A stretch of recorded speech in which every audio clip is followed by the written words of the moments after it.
रहीम अस्सलामुअलैकुम। News home TV के साथ आपका मेज़बान हाजी अमीन खोखर आपकी खिदमत में हाज़िर है। नहायत ही अफसोस के साथ नाज़रीन, आज मैं उस घर में मौजूद हूँ जिसमें सफ़े मातम बिछा हुआ है। अरहम जवाद, जिसकी कल हमने एक ख़बर नशर की, जिसमें अरहम जवाद जो है वो अपनी वीडियो में कह रहा है कि मेरे मुंह में गंदम की गोलियां, जहरीली गोलियां डाली गई हैं और ज़बरदस्ती डाली गई हैं। अल्लाह ताला इनके भाई को जन्नत में आला मकाम दे।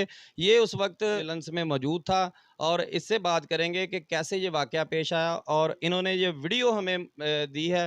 वो उसमें अरहम जवाद जो है वो अपने कत्ल की तमाम तर मालूमात फ़राहम कर रहा है। इनसे बात करते हैं कि इनके भाई के साथ कैसे वाक़या पेश आया, इनके ज़बानी इनसे पूछते हैं। क्योंकि अस्सलाम वालेकुम। वालेकुम सलाम। क्या नाम है आपका? जी सर, मोहम्मद शहरोज़। शरोज़, मुझे ये बताएं कि अरहम जवाद, उसकी हमने वीडियो देखी जो हमारी स्क्रीन पर चल रही है। उसमें वो साफ वाज़िया कह रहा है कि मुझे तशद्दुद का निशाना बनाया गया, मुझे गोलियां दी गई। इसमें कितनी आप उसके बिल्कुल करीब थे, आप उसको लेके गए, ये सारा वाक़या हमारे नाज़रीन को बताएं। जी सर, मैं उसे 11 मई में लेके गया हॉस्पिटल। तो सर उसने ना तो सर उसने मुझे मैंने कैमरा ओपन किया और उसने बयान दिया कि मुझे 2 गोलियां दी गई हैं, जिसकी वजह से एक उसके अंदर चले गई और एक बाहर सड़क पे गिर गई। और उसके बाद एक लड़के ने वो गोली फिर उठा के मुंह में डाल दी, जिसकी वजह से मैंने ये सारा वीडियो बयान लिया है। और हमें कोई क्या कहते कार्रवाई नहीं की गई। 1122 के एहलकार भी अपना सारे है थे और उन्होंने अलहदा बयान लिया किस उनका। हॉस्पिटल में इसको ले गए? सर इसको हम इनके वालिद अलाइड से हॉस्पिटल पूछते हैं में। कि इनके साथ पॉजिटिवली पुलिस का रवैया क्या है और इस केस में कितनी पेशरफ्त हुई है। जी अस्सलाम वालेकुम। वालेकुम सलाम। 2 दिन हो गए मेरे बेटे अरहम जवाद ਨੂੰ फौत होए। ਇਹਨਾਂ 2 ਦਿਨਾਂ 'ਚ ਪੁਲਿਸ ਨੇ ਮੇਰੇ ਕੋਲ ਆਉਣਾ ਗਵਾਰਾ ਨਹੀਂ ਕੀਤਾ, ਬਲਕਿ ਮੈਂ ਪੁਲਿਸ ਦੇ ਕੋਲ ਥਾਣਾ ਡੀ ਟੈਪ ਗਿਆ, SHO ਕੋ ਵੀ ਗਿਆ, ASI ਤਫਤੀਸ਼ੀ ਕੋ ਵੀ ਗਿਆ। ਉਹਨਾਂ ਨੇ ਮੈਨੂੰ ਫੋਨ ਤੇ ਹੀ ਟਰਕਾਤਾ ਕਿ ਇੱਥੇ ਹੈ ਨਹੀਂ। ਅਸੀਂ ਬਾਹਰ ਨਿਕਲੇ ਆ ਤੇ ਜਦੋਂ 3 ਮਹੀਨੇ ਬਾਅਦ ਰਿਪੋਰਟ ਲਾਹੌਰੋਂ ਆਏਗੀ ਉਦੋਂ ਇੱਥੇ ਆਈ ਤੇ ਫਿਰ ਗ੍ਰਿਫਤਾਰੀਆਂ ਪਾਵਾਂਗੇ। ਲਿਹਾਜ਼ਾ ਸਾਨੂੰ ਜ਼ਲੀਲੋ ਖਵਾਰ ਕਰਕੇ थाने 'ਚੋਂ ਕੱਢ ਦਿੱਤਾ ਜਾਂਦਾ है। आपके साथ थाने वाले कैसा सलूक करते हैं? थाने वाले इंतहाई बयान नहीं हो पा रहा इस तरह नहीं की। हो पा रहा। नाजरीन, इसका क्या मतलब है? जबकि हमारी स्क्रीन पर आप वीडियो जो मनाजर देख रहे हैं वो अरहम जवाद के हैं। अरहम जवाद खुद अपनी ज़बान से कह रहा है कि मुझे तशद्दुद का निशाना बनाया गया, मुझको ज़बरदस्ती गंदम में रखने वाली गोलियां दी गई। उनके वालिद साहब जिनसे बात नहीं हो पा रही, बच्चे का एक इतना दुख अंदर ये बताएं कि आपने बच्चे की शादी की, चंद कदम पर ससुरालिए हैं और जब उसको तशद्दुद का निशाना बनाया गया उस वक्त आप कहाँ थे? मेरी ड्यूटी सरगोदा रोड पे है और मैं मिल मज़दूर हूँ।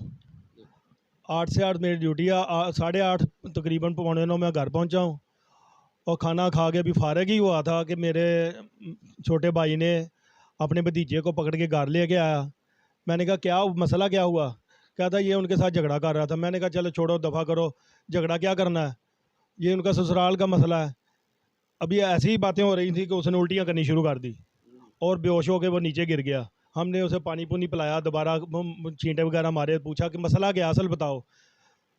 फिर उसने बताया कि मुझे गंदम की गोलियां दे दी गई हैं और वो 3-4 लोग थे, साथ सुलेमान था, पीछे से उसकी माँ हलाशेरी दे रही थी, उसका बाप भी साथ ही खड़ा था। और फिर फौरी तौर पे हमने 15 पे भी कॉल की, 11 भाई को भी बुलाया और 11 भाई वालों ने उनका वीडियो रिकॉर्डिंग भी की। अलाइड अस्पताल में भी वीडियो रिकॉर्डिंग हुई और पुलिस ने तहरीरी बयान भी दिया। इसके बावजूद हमें इंसाफ मुहैया नहीं हो रहा। जी, मेरे साथ इस वक्त मौजूद हैं अरहम जवाद के चचा जो ऐनी शाहद भी हैं इस जी केस वालेकुम के। सलाम। मेरा नाम मोहम्मद तनवीर है। मरने वाला अरहम जवाद मेरा भतीजा है। मैं सवेर वह सैर करने के लिए 8-8:30 बजे घर से निकला। अच्छा, ये 8:30 बजे का सुबह का वाक़या है? नहीं, रात का। रात का वाक़या है? जी रात का। तो जब बाहर दरवाज़ा खोल के बाहर निकला तो सामने ही उसके ससुराल वालों का घर था, चंद फुट दूर। और मैंने देखा सुलेमान और उसके चंद साथी उसको मार रहे हैं, जबकि उनकी 5-6 औरतें दरवाजे में खड़ी थी।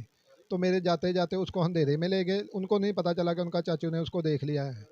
जब मैं उनके पास पहुंचा तो मैंने अपने तौर पर उनको छुड़ाया, दबके दुबके मारे दोनों को, लेकिन उन्होंने छोड़ दिया। इसको मैं बाजू से पकड़ कर घर ले आया। घर कैसी कंडीशन थी इसकी? वो कंडीशन बहुत ख़राब थी, जैसे वो किसी चीज़ के नशे में हो या कोई चीज़ उसने बाद में बताया। जब उसको मैं घर छोड़ के गया तो घर छोड़ने के बाद मैंने देखा कि मैं दोबारा जाके सुलेमान से पूछूं क्या बात है। मैं बाहर निकल गया, बाहर वो कोई नहीं था। जब दोबारा आया तो वो घर में उल्टियाँ कर रहा था और जिसमें जाग आ रही थी। फिर हमें शक पड़ा कि कोई मसला है।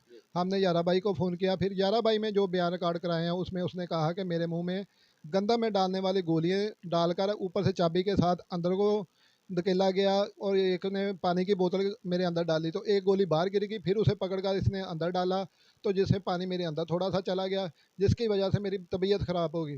ज़्यादा तबीयत उसकी वो गोलियों की वजह से हुई की है। वजह से ज़्यादा तबीयत ख़राब हुई। तशद्दुद के निशानात पूरे जिस्म में थे। तशद्दुद के माथे में था और आँख के पास था। और बाद में उसने कहा था मेरा गला भी पकड़ा था। गला भी पकड़ा। हाँ, लेकिन हमको अपनी होश नहीं थी, हम तो उसके पीछे पड़े थे। हमने इस बातों को बहुत कम गौर किया। बाद में जो हालात नज़र आए उससे ये पता चलता है कि उसको मैं गंदम की गोलियां उसके मुंह में डाली।